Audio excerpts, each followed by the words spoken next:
Hey. It is Laura Knights with Laura E. Knights Coaching and Consulting. I hope you all are having a lovely Wednesday. I wanted to just provide some insight and a couple of tips from an experience that I've been having. I have recently have switched my home base to Georgia, right? And so as I'm out and about getting to know different people, I'm going to all these networking events. And I'm at a different place because this is a new place. So I'm going to more networking events than I normally would have in Chicago.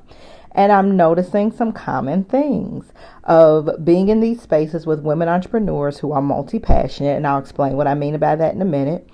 We are a hot mess, y'all, when we're doing our networking.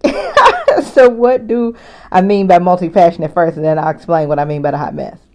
Multi-passionate means that you may have several income streams in addition to your main business, that you are passionate and you love and you're intrigued and engaged and interested in various things, and that you might be supporting various causes. Those are all definitions for multi-passionate. So I am multi-passionate. I do a couple of things. I make money in a couple of different ways.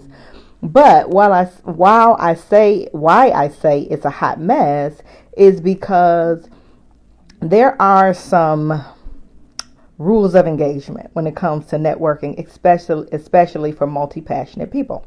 So first you have to have an outcome. Why are you attending the event? What do you want to get out of the event? Who are you looking for? Who do you want to connect with?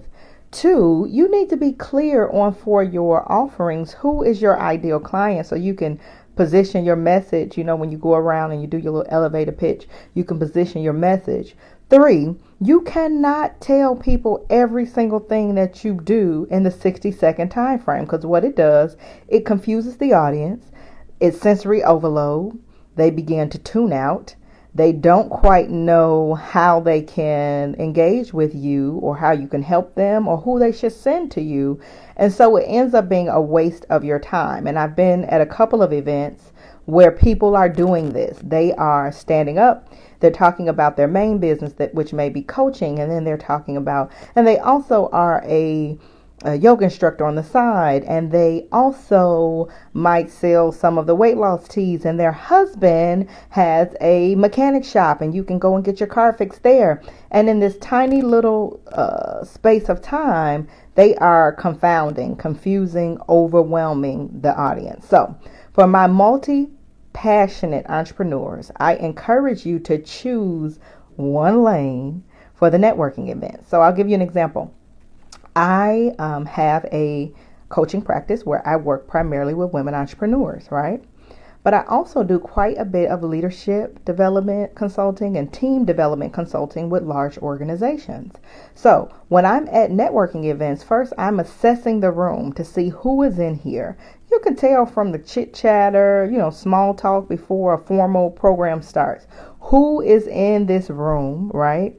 And who does Laura need to show up, or who do you need to show up as today? So if I'm in a room full of women entrepreneurs, I am showing up as Laura E. Knights Coaching and Consulting, life and business strategist, helping women entrepreneurs increase their confidence, clarity, and cash flow. It's that simple. That's the only thing I'm talking about.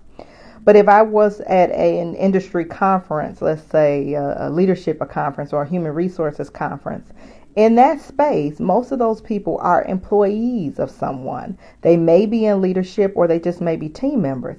In that space, I'm talking about my leadership development consulting. And unless a one-on-one personal relationship is developed in that space that makes me think they might need to know about my other stuff, then I'm not mentioning that. So I just want to encourage all my multi-passionate entrepreneurs. Get your money in your various ways. I'm not mad at you. However, when you're entering into these spaces, these networking spaces with people you don't know, go in with a game plan. Decide who you are showing up as that day so you can maximize your time in that room and the connections that you can make in the room. So I hope this is helpful for Wisdom Wednesdays. You all have a great day.